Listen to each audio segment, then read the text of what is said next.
You know, there was a page one story in the Wall Street Journal this week that kind of caught my attention. It laid out the problems in more complexity than I had realized to this point. And I think there was one line in it that really caught me. It talked a little bit about how despite mounting shipping delays and cargo backups, the busiest U.S. port complex shuts its gate for hours on most days and remains closed on Sundays. Meantime, major ports in Asia and Europe have operated around the clock for years. So what are they doing, and why can't we? It's a little different business model in Asia and Europe. And as you remember, Becky, I worked overseas in Asia and the Middle East for about 11 years. Most of the cargo that moves through those large ports is concurrent relay. So it's cargo moving from big ship to smaller and distribution to other countries. Here we're a gateway with multimodal connectivity, and it's so difficult to pull all of these nodes of the supply chain together to work on the same schedule. But we've got plans in place and a redesign of a push system with commitments specifically given to us by importers that we think is going to make a difference. The Port of Long Branch said that it's going to try 24 hours from Monday to Thursday. How are they able to do that? What's been missing? And Gene, just specifically on this, everybody you ask has a different take on this. They'll say it's the longshoremen, the union won't allow them to work those longer hours. They'll say you can't find help, you can't find workers to do this. They'll say it's because, you know, the shipping companies aren't getting rid of some of those containers quickly enough to make space. What is really happening here? What are the bottlenecks? Well, it's all of the above and more, Becky. What Long Beach has described, according to my information, is that one of its 6 marine terminals will pilot a 24/7 operation.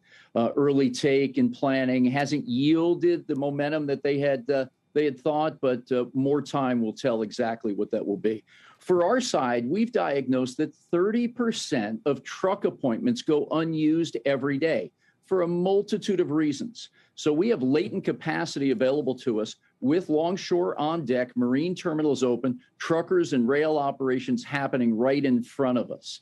Designing that push system with importer commitments, along with corresponding commitments from shipping lines to accept exports and empties, may just be the way to go.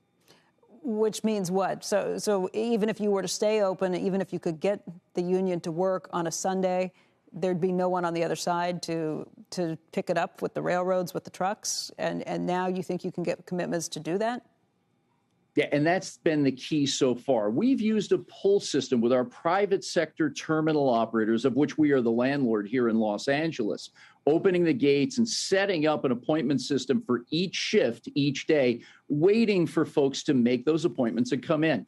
Let's turn that around the other way by pushing out the cargo to specific importers, lining up the exports and empties to return so the truck drivers can get round trip hauls. This is so important for them because every move means money to these truck drivers.